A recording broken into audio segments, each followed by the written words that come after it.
comido rico. Eh, Estamos aquí para reanudar la segunda sesión de nuestro seminario. Hemos tenido un cambio en la agenda. Desafortunadamente me acaba de avisar el doctor Ted Johnson de A&T Laboratories que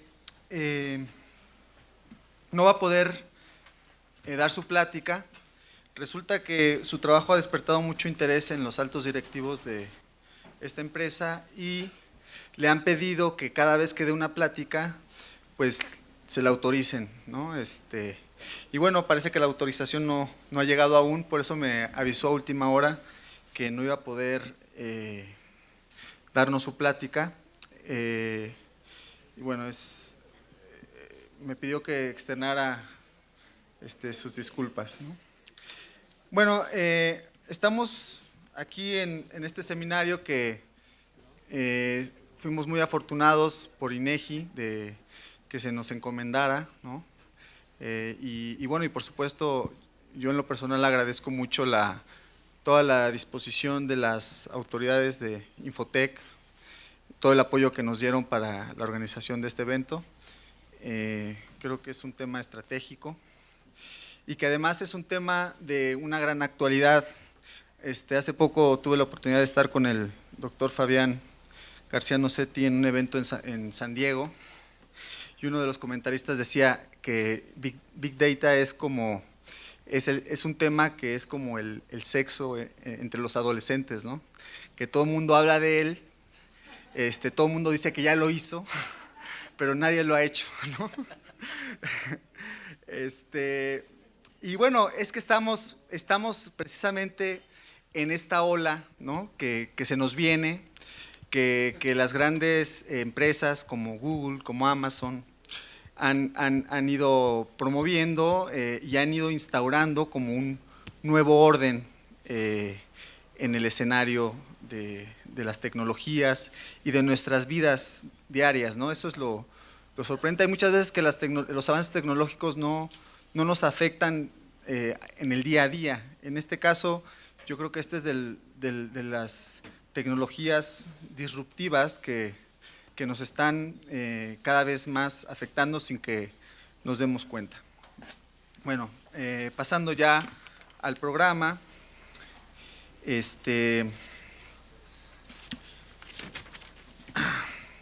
tenemos el honor de contar con la presencia del doctor José Alberto Inseras Diegues.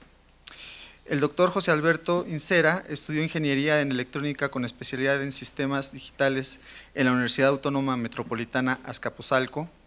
Posteriormente, realizó una maestría en Ciencias de la Computación con especialidad en Arquitectura de Computadoras en el Imperial College of Science, Technology and Medicine de Londres, Inglaterra, y el doctorado en Informática en la Universidad de Rennes 1, Francia, en la evaluación del desempeño de redes de computadoras.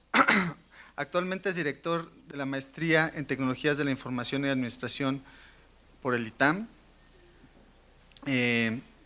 Bueno, cabe señalar que el doctor José Insera recibió un premio muy importante por parte de IBM, el premio Big Data and Analytics Faculty Award, el cual reconoce su trabajo en el desarrollo de proyectos y cursos de Big Data y su contribución a la formación de estudiantes capaces de analizar grandes volúmenes de información de manera estratégica, ser desarrolladores de Big Data y analistas de negocios. Bueno, sin más preámbulo, demos la bienvenida al doctor José Alberto Insera Diegues. Claro que sí. Hola, muy buenas tardes. Me da mucha pena que lean mi currículum porque con tanta cosa que dijo Helio, no sé cómo echar a andar mi computadora. Entonces, déjenme ver si ya tenemos presentación.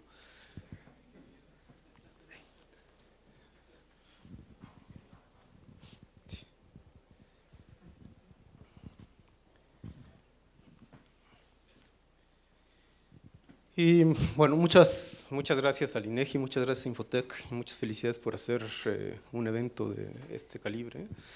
También me intimida un poco platicar con ustedes hoy porque las presentaciones de la mañana fueron más que espectaculares y buena parte de la felicitación, entonces me voy a regresar, tiene que ver con lo difícil que ha sido para nosotros, por lo menos desde el ITAM, crear conciencia y atraer al talento que hace falta para detonar iniciativas de innovación en Big Data y en Analytics. Por aquí está mi colega en algún lugar, José Luis Morales, mañana platicará con ustedes desde el área de ciencia de datos. Yo soy más responsable de lo que se requiere como infraestructura para echar a andar proyectos de Big Data, y apenas ahora, un par de años después de haber iniciado con este tipo de iniciativas, empezamos a ver una demanda mucho más apremiante, mucho más inmediata de las organizaciones y de las empresas en México para incursionar en estas áreas, ¿no? Entonces, felicidades y ojalá y esto sea un elemento que nos ayude a detonar y nos ayude a hacer el leapfrogging que tanta falta nos hace en estas áreas. Y el tema por el que me invitaron a participar con ustedes aquí tiene que ver con dos cosas que se mencionaron esta mañana. Javier Pujol, el ministro Pujol, estuvo platicando de las ciudades inteligentes, de Internet de las cosas, de cómo estas tecnologías permiten tener servicios más eficientes para la ciudadanía, cómo es que esto nos ayuda a batir problemas de cambio climático, de contaminación ambiental y una serie de elementos relevantes para la sociedad contemporánea. Y en la primera plática también estuvimos viendo que dos de los grandes retos para desplegar este tipo de tecnologías tienen que ver con el desarrollo de capital humano y con la gestión de infraestructura para poder trabajar con estas tecnologías. Entonces, un poco lo que les voy a presentar es una prueba de concepto que hicimos. Agarramos como pretexto, como caso de estudio, el sistema de monitoreo ambiental de la Ciudad de México y básicamente lo que queríamos eran dos objetivos. Familiarizar y crear conocimiento en nuestros estudiantes sobre la adopción de tecnologías de redes de sensores inalámbricas y de Big Data, y eventualmente, en ese recorrido, en esa ruta de aprendizaje, pues evaluar su factibilidad para que esto sea desplegado a escala metropolitana. Me voy a brincar las cosas obvias de Big Data, van a oír hablar ustedes mucho, demasiado en esta sesión. En este congreso, perdón. En cuanto a las redes de sensores inalámbricas, pues es claramente uno de los principales insumos para las tecnologías de Big Data. Hacían la pregunta en la última sesión de esta mañana de qué tiene que ver el manejo de textos con Big Data. Bueno, pues es un componente fundamental de esta idea de que Big Data es datos estructurados y no estructurados y semiestructurados, junto con los volúmenes y junto con la velocidad a la que se generan. Bueno, así como tenemos muchos elementos de texto no estructurados y queremos darle sentido a esos textos, vamos a tener una cantidad fenomenalmente grande de componentes tecnológicos, de sensores que van a ser incorporados a la nube, que van a ser incorporados a la red y que tienen que ser evaluados adecuadamente para poder tomar decisiones, que es de lo que se trata esto. Entonces va a ser un principal actor de la Internet de las cosas.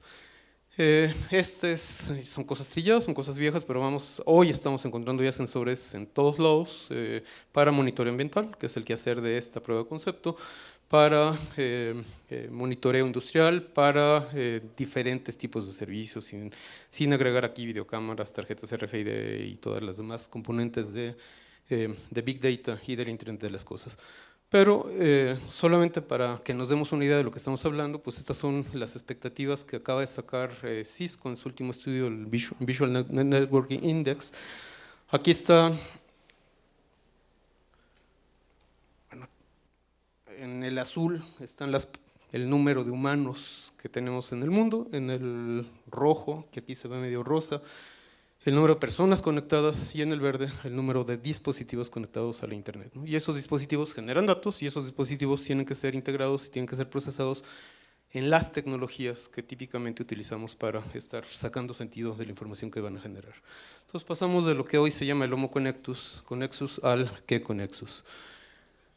Bueno, de Big Data, volumen, velocidad, variedad, veracidad, valor, todas las Vs que lo describen. Y me gustó mucho la definición de Alejandro Pisanti esta mañana. Llamemos Big Data a toda la generación de datos que no pueden ser procesados con las tecnologías convencionales, o al menos no de manera eficaz y eficiente. Y ahí es donde hay enormes oportunidades para lo que yo creo que mi colega Fabián García Nocetti va a platicar con mucha más propiedad que yo. Para nosotros entonces tenemos el mundo de redes de sensores. Cometo el error de llamarles redes de sensores inalámbricas en esta presentación. En realidad es cualquier tipo de red de sensor que va a generar muchísimos datos y que tienen que ser procesados para poder extraer conocimiento de esos datos. Entonces, nuestro objetivo es juntar las tecnologías de Big Data con las tecnologías, con posibles tecnologías de redes de sensores, y agarramos como pretexto al CIMAT, ¿no? Al Sistema de Monitoreo Ambiental de la Ciudad de México, porque nos parece un ejemplo clásico de lo que datos abiertos, de lo que datos que deberían de estar disponibles para investigadores y para ciudadanos podrían enriquecer la toma de decisiones en el corto plazo.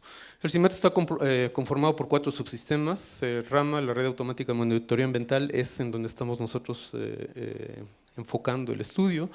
La red manual de monitoreo ambiental, la red de depósitos atmosféricos y la red de meteorología y radiación solar. De ahí es donde viene la información de cómo están los contaminantes, de si pueden los niños hacer deporte en la mañana o no, de las acides de la lluvia, de las radiaciones ultravioleta, etcétera, etcétera. Y parte del problema de esta red, que tiene 1000 razones históricas por las que esta red tiene estos problemas, pues es la muy baja granularidad de estaciones de monitoreo que tienen. En la zona metropolitana del Valle de México, la RAMA, la Red Automática de Monitoreo Ambiental, solo tiene 24 estaciones, en la Ciudad de México 16, 8 en los municipios conurbados. No todos los municipios están cubiertos, no todas las delegaciones están cubiertas, y la granularidad también temporal con la que se generan estos datos al interior del CIMAT es muy elevado, hacia afuera es bastante lento. Y por eso de repente nos dicen que tenemos un cierto número de índices y mecas en una zona muy gruesa de la zona metropolitana, que va a ser el centro o el sureste o el noroeste, pero pues más allá no tenemos mucha idea de qué sí y qué no podemos hacer y qué tan arriesgado pudiera ser. Entonces creemos que esta red podría con bastante sencillez, esto muy entre comillas amplio, ser extendida con una red de sensores de bajo costo, por lo menos de mucho más bajo costo de lo que cuesta una estación de monitoreo seria para análisis ambiental, y todos estos sensores podrían darnos con mucha más rapidez y con mucha más fineza información sobre específicamente qué es lo que está pasando con la dispersión de contaminantes e instantáneamente en un sitio particular, en una colonia particular, en una delegación particular, lo que está ocurriendo con ellos. Entonces la idea a largo plazo podría ser tener un conjunto de sensores que están agrupados en lo que en esta red se llaman gateways. Esos estarían agrupados en algunos clústeres, y en estos clústeres es donde existiría la infraestructura de Big Data para poder estar haciendo el análisis de la información que están desplegando estas redes. Esto es una prueba de concepto, entonces por favor no lo tomen en serio, pero con tecnologías Arduino, con sensores inalámbricos. Ahí tenemos un sensor de CO2, tenemos un sensor de ozono, tenemos sensores de temperatura y tenemos sensores de presión y de humedad, perdón. Esta cosa vale pues menos de $100, obviamente no es producción comercial, pero multiplícanlo por lo que quieran y de todas formas es mucho más barato que cualquier otra cosa que se utilice a niveles de producción. Y estos dispositivos pues, podrían estar montados en luminarias, podrían estar montados en sitios públicos, podrían tener las condiciones de protección que fueran necesarios para extraer datos de acá y complementar los datos que hoy tiene la RAMA. Y este es un ejemplo, como muchos otros ejemplos, del uso de redes de sensores para fines ciudadanos. El sistema integrado en su totalidad, aquí en lo que le llamamos el módulo de adquisición de datos, serían estos sensores agrupados en los gateways. Esos estarían reportando a través del MOM, un middleware para transporte de mensajes. Son pequeños detallitos de romper la sincronización entre un componente y otro. Y la parte importante, el objetivo de este seminario tiene que ver con el módulo de procesamiento de datos. Podríamos tener cientos, miles, decenas de miles de sensores que están trabajando con gateways y que están generando con la fineza temporal que se requiera los datos que eventualmente tienen que ser enviados al módulo de procesamiento. Y el módulo de procesamiento lo partimos en 2 pedazos, un componente de procesamiento que nos permite estar haciendo análisis en tiempo real o casi en tiempo real, sobre todo para la generación de alarmas, para cuando se exceden los umbrales que pueden comprometer la salud o la seguridad de la ciudadanía, y después un módulo más convencional, más de Big Data convencional, para poder estar haciendo estadísticas más sofisticadas, análisis de correlación, análisis predictivo y cualquier otro tipo de estudio que tenga que ver mucho más con el área de especialización de muchos de ustedes. Este me lo voy a brincar. El componente importante del módulo de procesamiento de datos, les digo que me da vergüenza, no sé usar estas tecnologías, pero tiene la parte de adquisición, manejo de colas para poder estar capturando los datos. Tenemos el componente de análisis de datos o de primer nivel de análisis de datos a través de lo que hoy se llama Stream Processing. Específicamente estamos utilizando Storm para esto. Tenemos una serie de bases de datos auxiliares para facilitarnos la operación y el análisis de la información que se está generando. Lo que en el día se genera se almacena en un servidor que eventualmente se envía a un ambiente Hadoop para poder estar haciendo estadísticas mucho más sofisticadas, más elaboradas, no en tiempo real, sino a lo largo de lo que los analistas requieran. Y lo que sí generamos con el resultado inmediato de las pruebas estadísticas de primer nivel es almacenado en una base de datos convencional, MySQL, desde la cual podemos generar herramientas de visualización, mapas de calor y cosas por el estilo. Lo más novedoso de los diferentes componentes que están acá, por lo menos para nosotros, tiene que ver con el componente de Stream Processing. Hemos trabajado con dos tecnologías, trabajamos con la tecnología de Streams de IBM y trabajamos para este proyecto con la tecnología Storm, que era independiente y que es la que fundamentalmente utiliza Twitter para buena parte de sus estudios de cuáles son los trending topics y cosas por el estilo. Dado que se interrumpió la plática de ATT, tuve que cambiar un poco la presentación y esto creo que al doctor García Nocieta le dará entrada para entender dónde está el cómputo distribuido y dónde están las facilidades de estas tecnologías. Esta es una lámina robada de IBM, pero bueno, el concepto de Stream Computing era una idea muy vieja que fue abandonada y que hoy se está recuperando. Tenemos por acá en el extremo izquierdo las fuentes de datos, se están generando obviamente los datos de los componentes que le competen, ahí están nuestros sensores y eventualmente son ingeridas a través de módulos, en Storm eso se llaman spouts, aquí simplemente son las cadenas de entrada y generan estos cuadritos verdes que se llaman las tuplas y que son procesadas conforme van fluyendo a través de la red. Hay procesamiento en tiempo real, cada una de las pelotitas rojas está cooperando en el objetivo que se plantea el investigador para dar solución a algunas preguntas o para dar solución a algunos problemas que tiene identificados. Y la maravilla, tanto en Storm como en Samba, como en Streams, con casi todas las tecnologías que tenemos hoy para Stream Computing, es que estas cosas se pueden aglomerar como haga falta para poder escalar y para poder replicar y para poder garantizar la disponibilidad de la solución como el diseño lo requiera. Por ejemplo, aquí todos los módulos están agrupados en las cajitas azules que eventualmente, esto no fui yo, creo. Sí.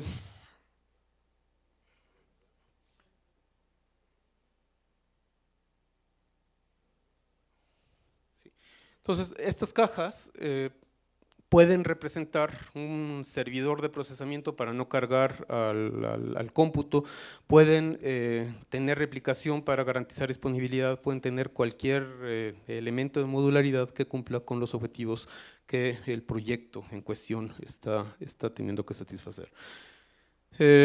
Específicamente para nuestro proyecto, esta es la topología. Tenemos las fuentes de datos, son los spouts que están por acá, y en esta prueba de concepto estamos sacando estadísticas a nivel sensor, a nivel agrupamiento de sensores en un gateway y a nivel estación base, que es la que está agrupando lo que llamaríamos los clusters.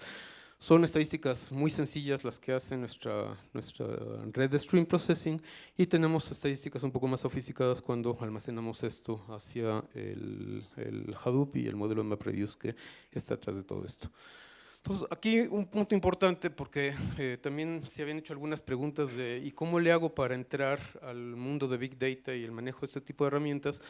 Bueno, pues ya alguien lo comentó, no recuerdo cuál de los expositores fue, pues habría que tomar un pequeño tema que esté relativamente controlado, hay que tener familiaridad con él, hay que aprender a manejar las herramientas adecuadamente y poco a poco esto se va escalando. Y uno de los problemas a los que nos vamos a encontrar, algo que típicamente nos encontramos en los pequeños proyectos en los que hemos tenido que realizar algún tipo de consultoría es ¿y dónde están las fuentes de datos? No siempre están ahí. Y sin embargo tengo que trabajar con las tecnologías y me tengo que familiarizar con ellas y las tengo que dimensionar y tengo que hacer todo lo que hace falta para el ciclo de vida de los datos. Entonces, lo que muy frecuentemente hacemos es sacar de la fuente real, en nuestro caso, por ejemplo, de los sensores de Arduino, el formato y las características de los datos que eventualmente van a ser alimentados en la red de procesamiento, de stream processing, y más adelante en Hadoop. Y ya que conocemos eso y conocemos sus parámetros de variación, entonces generamos un simulador que replicaría lo que estarían generando miles o millones de dispositivos para poder alimentar a toda la parte de Big Data.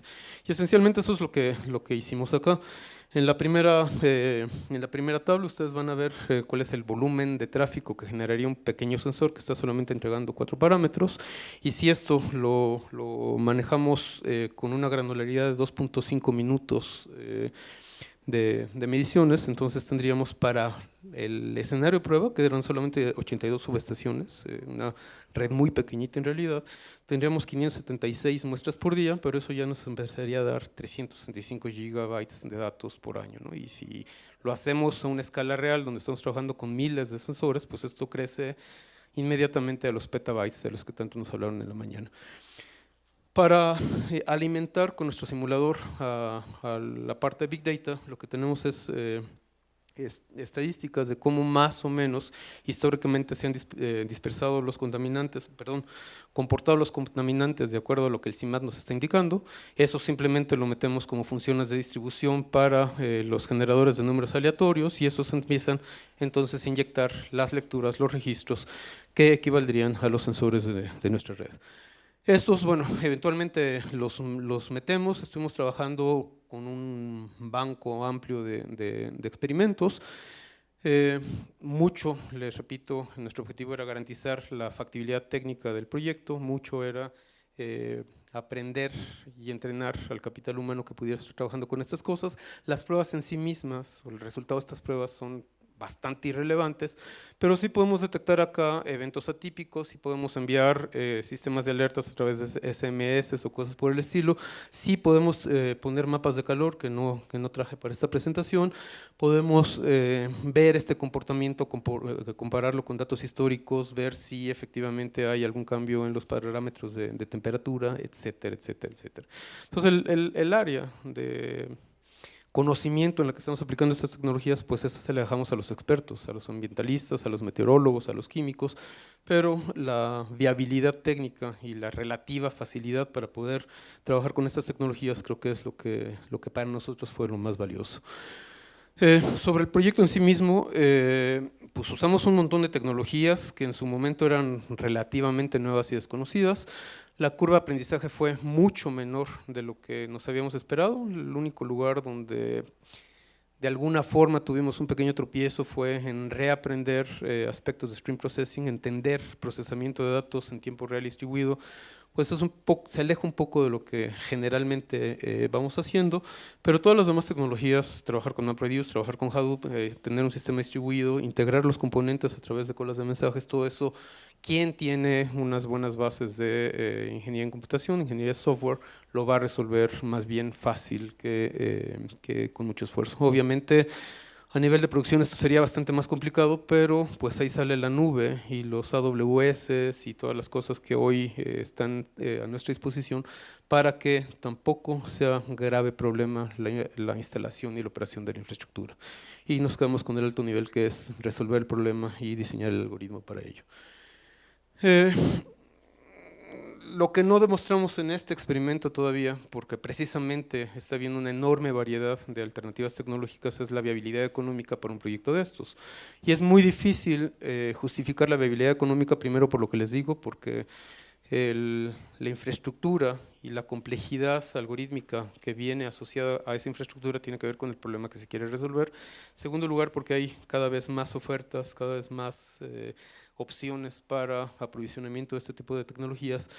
Y en tercer lugar, porque la parte relevante para este proyecto en particular tiene que ver con el tener sistemas de sensores de calidad comercial tolerantes a condiciones ambientales hostiles, y eso sí está muy lejos de lo que nosotros queríamos alcanzar con este proyecto. En cuanto a este seminario, dos cosas que nos parecen súper importantes.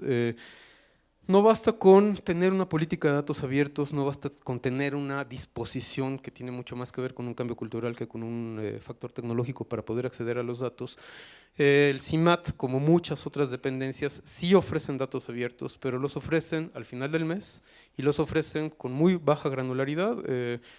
Son datos agrupados por hora, solamente tienen promedios, máximos y mínimos, no pueden hacer lo que quisieran hacer con esos datos. Y además se los entregan en Excel o se los entregan como un dashboard, con un tablero de control, con algunos indicadores de cómo se están comportando los contaminantes. Y creo que es súper importante, si le hacemos caso a algunas de las conclusiones de esta mañana, que estas estrategias de datos abiertos, de información oficial que puede ser incorporada para tener gobiernos más eficientes, para poder tener oportunidades de innovación, para poder incorporar a investigadores y a desarrolladores en usos originales y diferentes alternos de la tecnología, el tener acceso a datos no es suficiente. Habría que tener lo que hoy se empieza a llamar acceso a APIs y estar viendo a las instituciones no como proveedoras de datos con una cierta calidad, sino como proveedoras de interfaces de programación a lo que llamaríamos los procesos de negocio, porque esos sí son los que se podrían incorporar inmediatamente. Que nos den datos a final de mes, en este caso en particular, está mejor que nada, pero lo más que podemos hacer es entender la historia de los datos. Y si queremos realmente tener servicios alternos a los que como mandato tiene un órgano como el CIMAT, pues entonces tenemos que tener acceso a datos de manera mucho más ágil, de manera mucho más eficiente y de manera mucho más transparente. Y creo que ese es lo que no hemos visto mucho en la discusión, y creo que eso es lo que es muy importante para detonar oportunidades. Muchas gracias.